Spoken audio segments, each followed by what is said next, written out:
Boa tarde. Vamos conversar um pouquinho sobre água, comportamento e desenvolvimento territorial. Mas, na verdade, eu quero falar sobre desenvolvimento territorial. Para falar disso, vamos falar da gente. Qual é a nossa relação com a água? A gente já parou para pensar um pouquinho qual é a nossa relação com a água? Nossa jornada para falar sobre a água vai ser essa daqui. A gente vai falar um pouquinho da gota que define nosso futuro. A gota da água que define nosso futuro. Depois a gente vai falar do nosso comportamento coletivo e individual. Como é que é esse comportamento, as nossas ações que estão moldando essa crise hídrica do futuro? E depois a gente vai falar do desenvolvimento territorial. Esse vínculo da água, economia e bem-estar. Como que a gente, na Iguá, está fazendo isso? Valorizando os ativos locais e fazendo engajamento das pessoas, formando as pessoas, fazendo formação profissional, gerando renda, educação ambiental e educação sanitária, e qualidade de vida e fazendo saneamento inclusivo. E aí a gente começa, na nossa relação.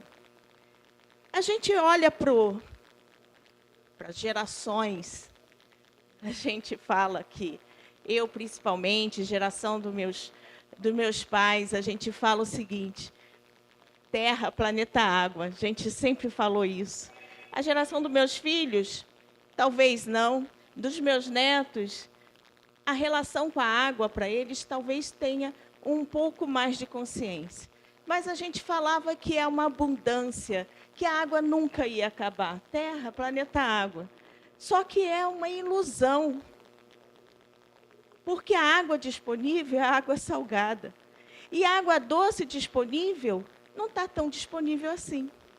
Ela está congelada ou no subsolo e só um pouquinho que está na superfície. E o que a gente faz com esse pouquinho que está na superfície? Qual a nossa relação com esse pouquinho que está na superfície?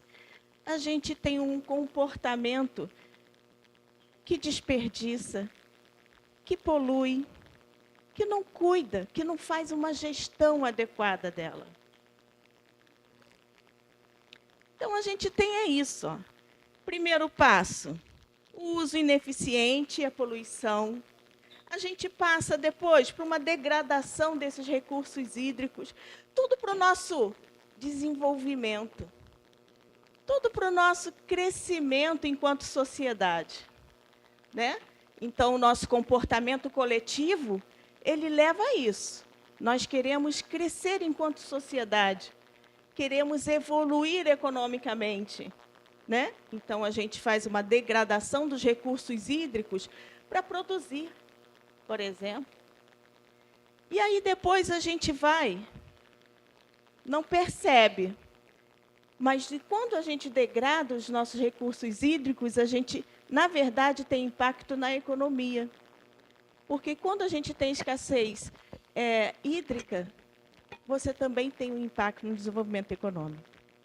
E você também tem impacto na saúde, porque você poluiu as fontes do seu recurso hídrico. No final, o desenvolvimento territorial está freado.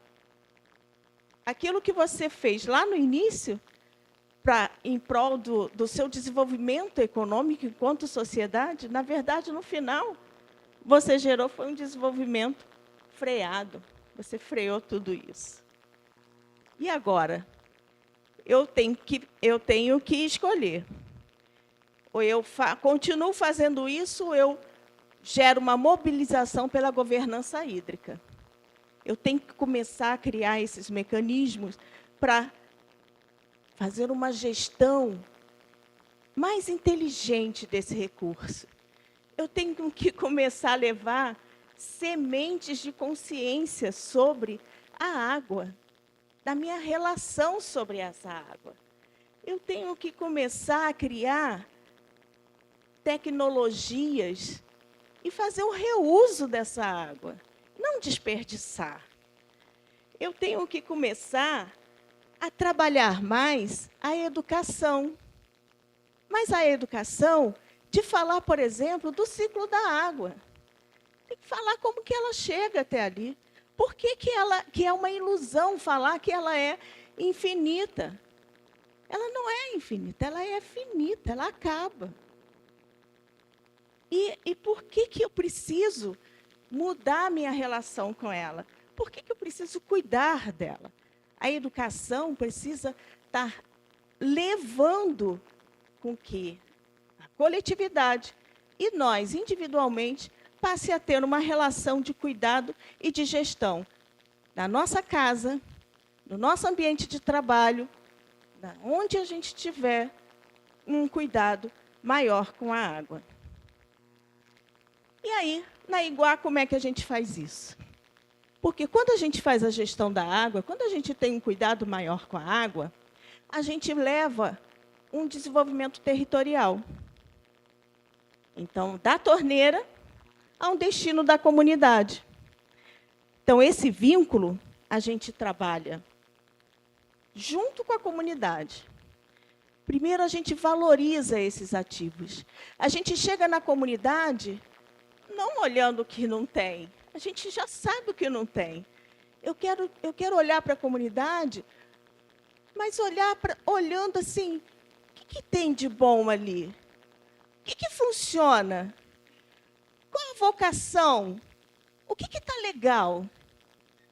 Vem cá, vamos conversar, vamos fazer com que as coisas possam melhorar aqui dentro. O que você já está fazendo de bacana? O que eu posso me associar a você e fortalecer o que você já vem fazendo de bom? E construir com eles e não para eles.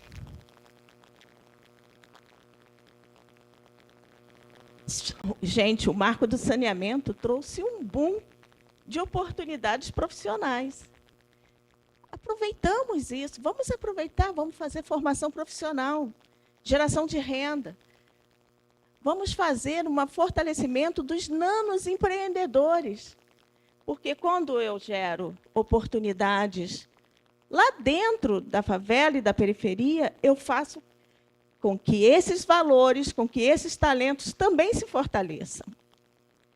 E aqui, com a educação ambiental, com a educação sanitária, começo a fazer o processo de mudança de hábito, de mudança da minha relação com a água.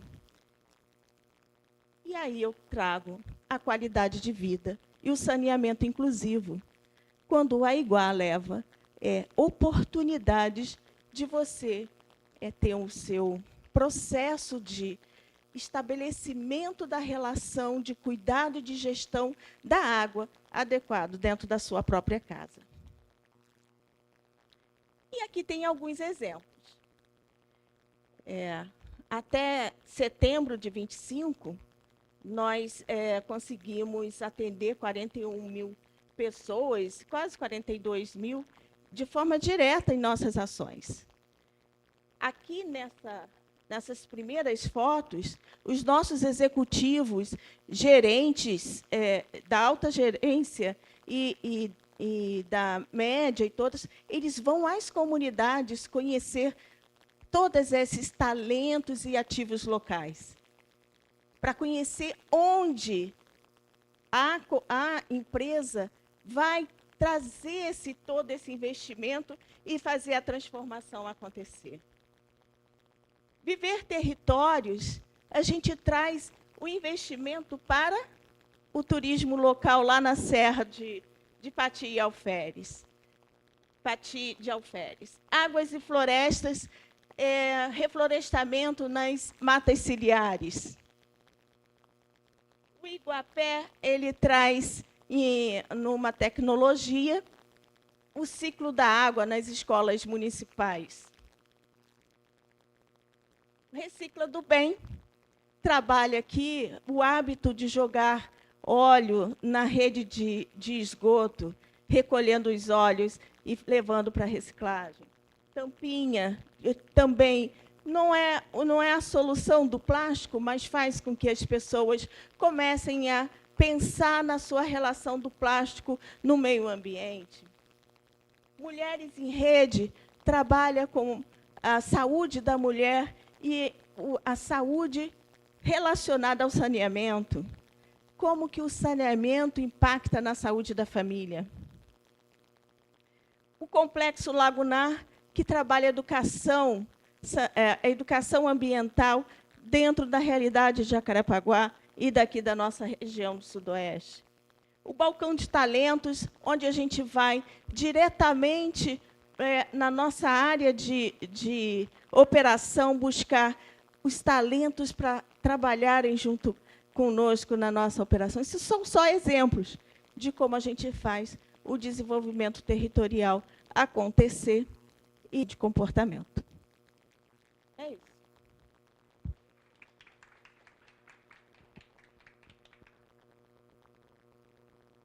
Muito obrigado, Isabel. Muito obrigado pelas suas palavras, pela sua apresentação, sensacional. Eu vou abrir aqui para perguntas, comentários, sugestões. Alguém quer fazer um comentário para Isabel? Não? Bom, então só deixa eu fazer um comentário super curto, que foi um momento que você comentou sobre a parte de reuso, né? Que a gente tem que começar a fazer reuso e eu não poderia concordar mais. A gente é uma área do saneamento que a gente abrange muito pouco ainda. A gente fala muito pouco sobre reuso de água e é uma das soluções que a gente tem para sanar muitas das nossas situações de déficit de disponibilidade hídrica. Então, queria só fazer esse comentário, não é uma pergunta, só um comentário, exaltando esse ponto, tá bom, Isabel? Muito obrigado.